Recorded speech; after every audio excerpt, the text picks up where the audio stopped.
Corporate घराने यहाँ के जो हैं वो हर मौका उनको जब मिलता है, चाहे वो खुले व्यापार के ट्रेड से संबंध में साथियों ने कहा कि उसके दबाव में ये बहुत सारे लेबर कोड्स और बहुत सारी ऐसी किसानों के साथ जो नीतियां हैं अपनाई जा रही है।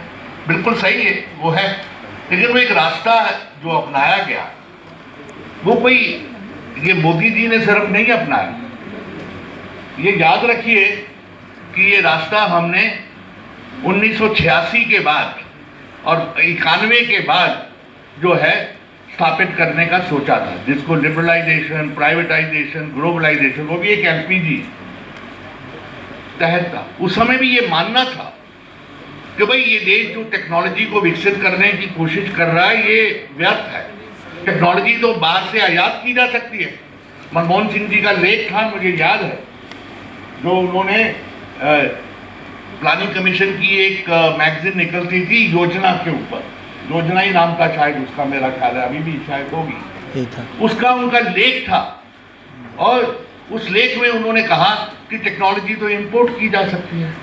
एक इंडियन एलीट का, एक पूरे जो अर्थशास्त्रियों का, जिसने ये हावी होने शुरू हुए अपनी अर्थनीति में, उन्होंने कहा पुरानी जितनी भी नीतियां थी जो स्वावलंबन के साथ जुड़ी हुई थी, टेक्नोलॉजी को विकसित करने के साथ जुड़ी हुई थी, इनको छोड़ना पड़ेगा, क्योंकि ये हमारे जो ग्रोथ है, हमारी जो वृद्धि है व्यापार की और जो हमारी अर्थव्यवस्था की वृद्धि को बढ़ोतरी में रोड़ा है ये नीतियाँ, और उस नीतियों को बदलने की ज़रूरत है। और इसकी लगातार अब पिछले 12 साल में हमने उसका और भी नए नए स्वरूपों के थ्रू, यहाँ पे ऊर्जा संकट की बात हो रही है, तो हमारे देश में क्योंकि अपन निर्भर है तेल के ऊपर बाहर से, गैस के ऊपर बाहर है, तो उसका विकल्प क्या हो सकता है, क्योंकि विकल्पों के ऊपर चर्चा करने की जरूरत है। टेक्नोलॉजी कई तरह की हो सकती है, कई वैकल्पिक टेक्नोलॉजी की हो सकती है। एक समय था जब हमने बायोगैस,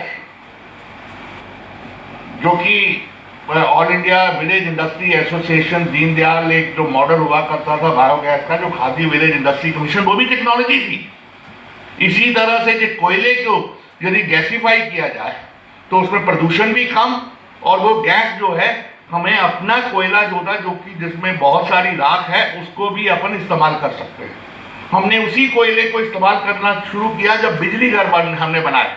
ब्रिटिश हमें कहते थे कि तुम कोयला इस्तेमाल नहीं कर सकते, तुम स्टील प्लांट बनाना तुम्हारे लिए व्यर्थ है क्योंकि तुम्हारे पास कोकिंग कोल नहीं है। मैं टेक्नोलॉजीज की जो बात कर रहा हूँ कि ये किसी से आपको मिल नहीं सकती थी, ये हमें विकसित करनी पड़ी और हमने की। अमूल जानते हैं आप, अमूल क्या है? जो टेक्नोलॉजी है पूरे जगह, मदर डेयरी, अमूल, बहुत सारी और डेयरियाँ, अलग अलग डेयरियाँ जो है प्रदेशों में जो स्थापित हुई हैं, वो टेक्नोलॉजी हमने आप विकसित की। मैं council of scientific industrial research में साइंटिस्ट के तौर पे रहा और रिटायर हुआ हूँ वहाँ से, तो मैं जानता हूँ कि ये सारी टेक्नोलॉजीज हमने इसलिए विकसित की क्योंकि हम इस देश के ऊपर साम्राज्यवाद को हावी नहीं रहने देना चाहते। अपन डीकॉलोनाइजेशन, हम एक ऐसी अर्थव्यवस्था जो स्वतंत्र होगी, जो आत्मनिर्भर होगी, उसके लिए टेक्नोलॉजी विकसित करना शुरू किए थे। और इन लोगों ने 90 के दशक में विश्वास किया कि बाहर से टेक्नोलॉजी सारी आ जाएगी। ये एलपीजी जो है, जिसने इनइक्वालिटी भी, गैर बराबरी भी पैदा की है, और उसमें उन्होंने टेक्नोलॉजिकल डिपेंडेंस भी, जो हमारी टेक्नोलॉजी की जो निर्भरता बनी है दूसरे देशों पे, उसको भी पैदा किया है।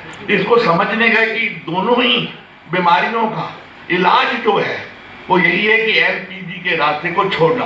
क्या उसका विकल्प है? उसके लिए आप कारपोरेट घरानों की क्षमताओं के ऊपर निर्भर नहीं कर सकते, क्योंकि वो टेक्नोलॉजी में इन्वेस्ट ही नहीं करते। प्राइवेट सेक्टर जो हिंदुस्तान में जो है, कॉर्पोरेट सेक्टर है, वो कोई पूंजी नहीं लगाता है टेक्नोलॉजी को विकसित करने में। अडानी, अंबानी, कोई टाटा, इनको सबको ले लीजिए, इन्होंने कभी कोई नई टेक्नोलॉजी विकसित नहीं की है, और यदि की है जब, तो पब्लिक सेक्टर के साथ मिलकर इनको करना पड़ा, तब इन्होंने की है। तो ये मेरा विश्वास है कि आज जिसके ऊपर हमें नए रास्ते को आधारित करना होगा, जिसमें खाद्यान्न संकट, ऊर्जा संकट, सबका टेक्नोलॉजी है और विकल्प है, वो क्षमताएं होती है। टेक्नोलॉजी क्षमताएं होती है। क्षमताएं किसके बीच में? किसान के पास है।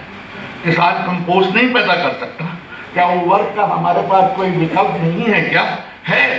केमिकल फर्टिलाइजर, यदि केआर चक्रवर्ती जो सिंदरी फर्टिलाइजर जो कॉर्पोरेशन थी धनबाद में, उसके लिए टेक्नोलॉजी विकसित कर रहे थे। कोयले का एक रास्ता था, उसके ऊपर निर्भर हो सकता। हमें जरूरी नहीं कि नेफ्था इंपोर्ट करना पड़े, लेकिन वो हमने रास्ता छोड़ दिया। कोयले को गैसीफाई करना हमने छोड़ दिया, लेकिन हमारे पास दूसरे आज भी वो जो कंपोस्ट है, जो बायोगैस है, ये जो जितने भी उर्वरक के लिए हमें विकल्प चाहिए, माइक्रोबियल फर्टिलाइजर्स है, बायो फर्टिलाइजर्स है, इनकी सबकी तकनीकें हमने विकसित की हैं। लेकिन ये कॉर्पोरेट घराने उसमें कोई इंटरेस्ट नहीं लेंगे, क्योंकि इसमें किसान के कोऑपरेटिव स्थापित करने की ज़रूरत होगी। वो कर सकते हैं, उनके ऊपर आप आधारित नहीं करना चाहते। तो सवाल ये है, किसान और मजदूर की जो क्षमताएं हैं उसको कैसे विकसित करें। सर्वाधिकार का मामला ये है कि सबसे पहले उनके पास क्षमता होनी चाहिए। अमर्त्य सेन तो कहते हैं ना कि कैपेबिलिटी से फ्रीडम आता है।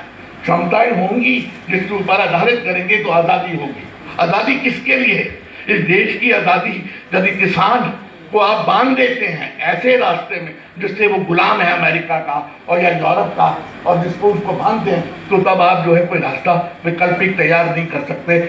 इनको आपने यदि चोट देनी है, यदि चुनौती देनी है, मैं इसमें और भी बहुत सारी लंबी बातें कर सकता हूँ, लेकिन आखिरी बात जोड़ते हुए, ये इंडियन एलीट जो कॉर्पोरेट घरानों की तो है ही, इसमें जो उन्होंने जो हमारे लिए दुखदायी रास्ता अपनाया है और हमारी परेशानी जिसका जिक्र किया जा रहा है कि इतनी परेशान है, हम सब लोग परेशान हैं, लेकिन इसके पीछे इंडियन एलीट की जो एस्पिरेशन है, आज हमारा जितना भी IIT से, इंडियन इंस्टीट्यूट ऑफ मैनेजमेंट से जितना भी scientist, engineer, technologist, mathematician, medical लोग निकलते, उसका 55% लोग, 55% वो जो है किसको सर्व करते हैं?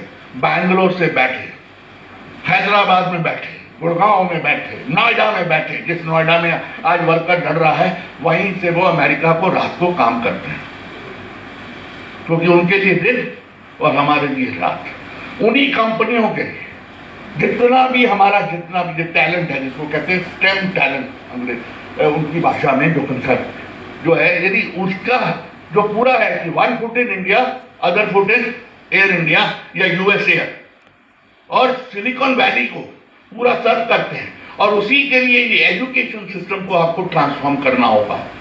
आपको पेजेंट और दूसरे रास्ते जिसकी मैं बात कर रहा हूँ, जिसकी मैं लंबी बात कर सकता हूँ, मेरी अभी ये किताब आने वाली है, कि वो रास्ता हो क्या सकता है जो पेजेंट वर्कर अलायंस और यूनिटी के आधार पे हो सकता है।